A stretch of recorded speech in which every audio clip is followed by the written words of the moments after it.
next time. Here's what I do. Here's the 3 things that I did well on this call. Here's the 1 thing I need to improve. When I started doing this, it had nothing to do with sales. I was coaching AAU basketball. And after these are 2nd and 3rd grade kids.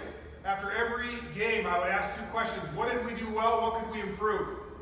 And I let the kids answer with their little juice boxes and Oreo cookies. And the parents standing behind them. And they loved it, and I pulled the kids in to the learning. And then one day after a sales call that went particularly well, I literally did this in my journal. And then shortly thereafter, I was listening to an audio program by Brian Tracy, and he literally said, do this and you won't believe what happens to your sales in a year. Do this after every call. I call it the autopsy. Why did you lose the deal? Or the celebration, why did you win it? But it might look something like this. Well, I listened actively. I really did. And I asked great questions. And then I slid the pen over. Next time, I drooled on the guy's desk. I don't think he appreciated the puddle. Got to get a handle on the drooling, or whatever. This simple process it takes you 30 seconds, a minute at the most. But if you're doing 2 calls a week, you'll do this 100 times by the end of the year. And you'll be twice as good. The Japanese call it Kaizen. If you improve 1% a day for 90 days, you're twice as good. It's like compound interest. I ask kids when I do seminars for sports teams.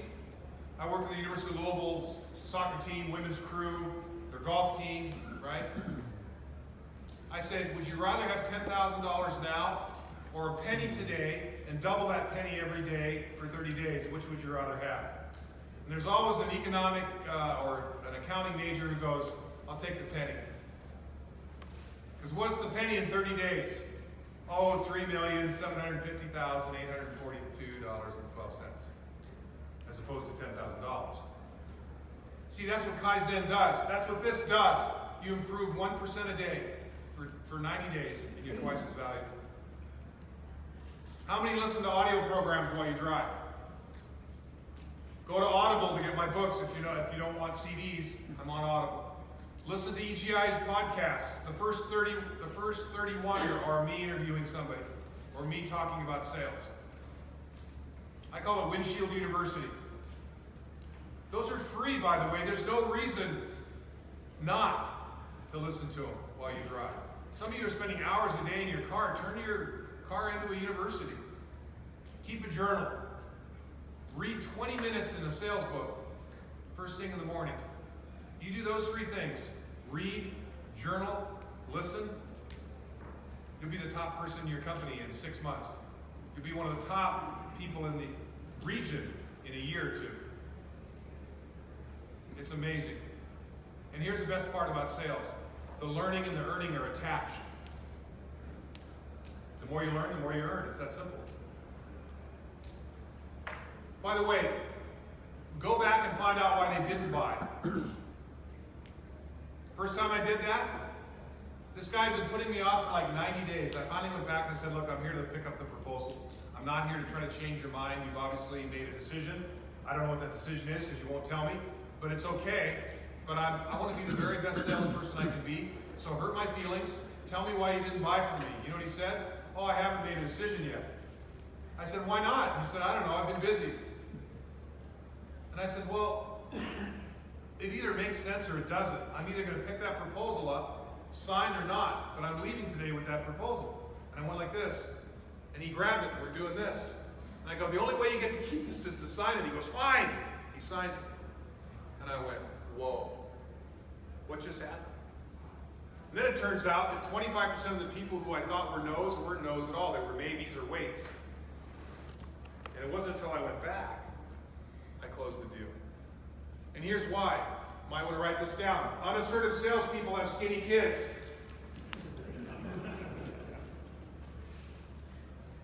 You can't be shy. You have to ask for what you want.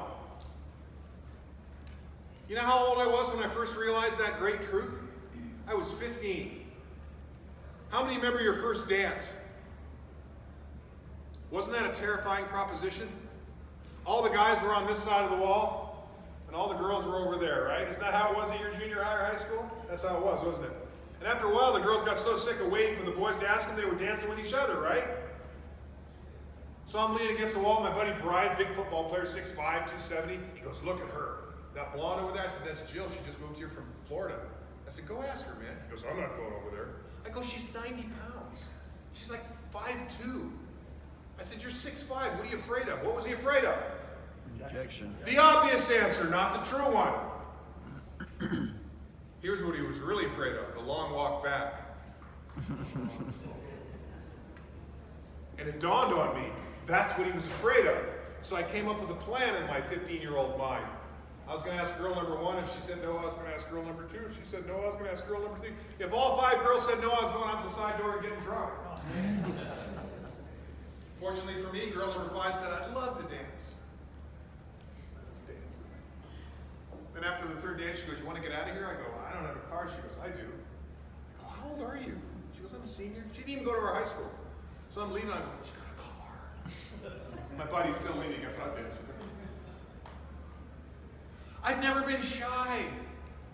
Look, I'm either going to pick up a signed proposal and we're going to rejoice and you're going to be so happy with the value of the service, or you're going to tell me the reason you didn't buy. Either one is okay with me, but I need to know today. And watch what happens. You're going to learn so much. And what you'll probably find out, like I did, is it's always on the front end. You didn't do a good job qualifying. My 2nd year selling commercial service agreements in Seattle, I came up with an idea. I was reading the book Think and Grow Rich by Napoleon Hill. Napoleon Hill had interviewed 500 businessmen over 20 years, and then he wrote Think and Grow Rich. And I thought, I wonder what would happen if I interviewed the top 20 maintenance salespeople in this country. The company I worked for belonged to an association of contractors. So everybody's performance was rated. Every month we got reports. And I was like number 19. So I figured I'd interview the top 18 people, or 20.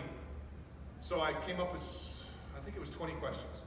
And I sent it out to 20 people. And I listed the other 19 people that were on the, this was the promise that I made. If you answer these questions, I'm going to type up all the answers, and I will send you the special report. Which I did, and ended up being a series of articles for Contracting Business.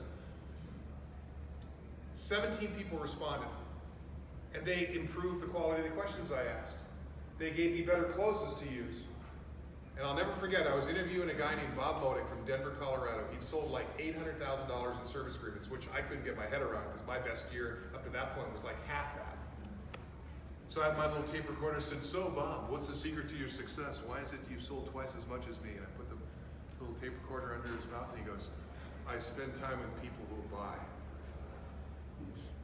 I gotta go. And he left.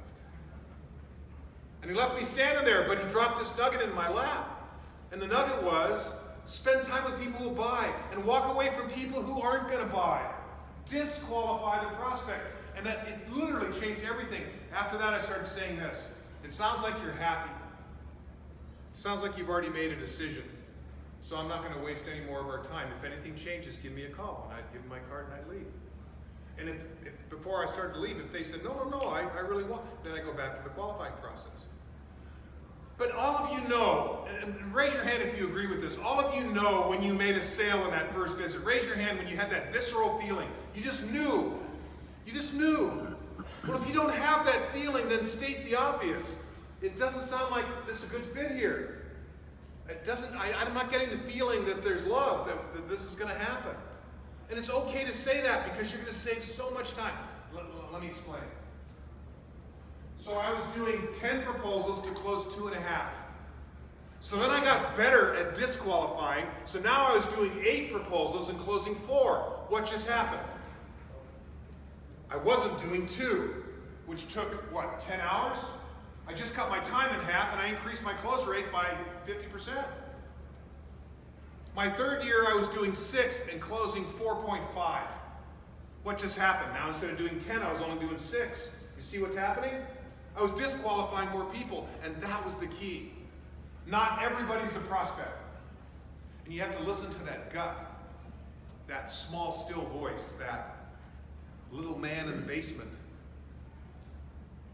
Right? You know, intuitively, you know if somebody's going to buy from you or not. follow that feeling. Does that make sense? Were you accurate with all the people that you disqualified? Oh yeah, and then I came up with a plan of action form, and I would literally hand them the plan of action form, and they had to sign a plan of action form. And basically they said, here's what we're doing, and our next meeting's will be on this date, and with this person, and it laid it all out. And here's what I found out. People won't lie on paper. If they say that they're going to sign it on this date, it's like a letter of intent or an engagement ring. If I give you this ring, would you marry me?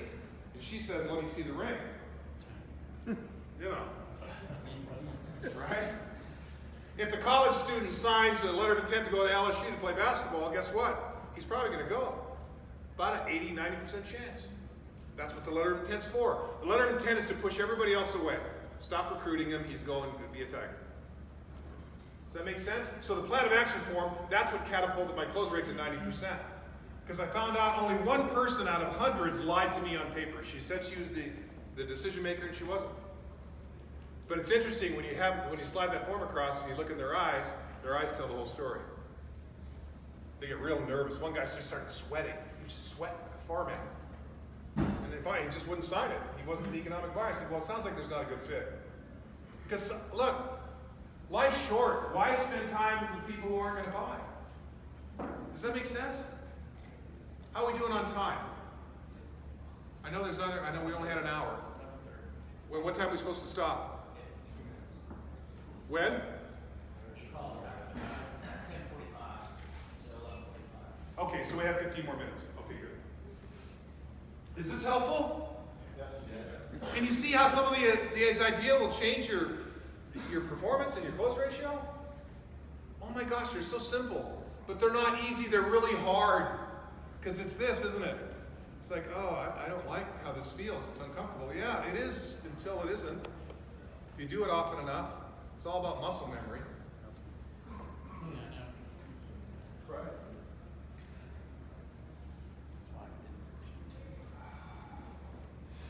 I love this time of year. I really do. But mostly because of March Madness and basketball, college basketball. My wife loves it for a different reason. My wife was a Girl Scout. Oh yeah. My wife was such a great Girl Scout. They have sashes, the Girl Scouts do, and they put their merit badges on the sashes. And her merit badges went all the way up one side of the sash and halfway down the back. And I know, right? What do I know about Girl Scouts? But she's telling me this story, and her mom helped her with every single one. Her mom was German, German, right? Fantastic, right? And so she goes to her first Girl Scout conference. And one girl looked at her sash and said, there's no way you have all those. And my mother-in-law, Erica, lost it. She goes, I had my daughter with every one of those badges. So every March, these boxes appear on the counter in our kitchen like crocuses in the fields. I mean, just, right? And I don't eat them. I don't. Not anymore. I used to, but not anymore. But this one particular day, I go to my favorite Starbucks, and here's the little girls, two 11-year-old girls with boxes with their little TV tray, and I'm walking, they're set up at the table here, and I see them there, and I go, if I don't look at them, they won't see me. Right? You ever do that? I know, right? Hey, Mr. Scrooge, right? And one of them goes, want to buy some cookies as I walk by? I heard what she said, but I ignored her. And then I'm standing in the line at Starbucks feeling really guilty. Because some people say, what would Jesus do, right? It's like a moral compass. I say, what would Debbie do? Right? We've been married 38 years. So I'm sitting there thinking, all right, Debbie would buy some cookies. Fine, I'll buy some cookies. But by golly, I teach sales training. I'm going to teach them some sales principle, help them sell more cookies. Make them earn it just a little bit. So I come back. I have my cup of coffee, right? And I approach their table. And I got my coffee in hand. And I pick it up and I go, so, why should I buy some cookies from you? And the little girl looks at me and then she looks at her mom like, is it okay to talk to this creep? Mom's like, it's okay, honey, go ahead. So the little girl looks at me, she goes, because they taste good. Like, duh. Like, where you been living? And the other little girl said in a real quiet voice, because we're raising money for a trip. And I said, let me introduce you to the 6 magic words of sales and marketing. You ready? What that means to me is. Let's take what you said. They taste good. What that means to me is they'll taste good with my coffee. I said, let's take what you said. You're raising money for a trip. What that means to me is I'll feel good about the investment. It was such a good cause. I said, does that make sense? The little girl looks at me like, are you going to buy or what?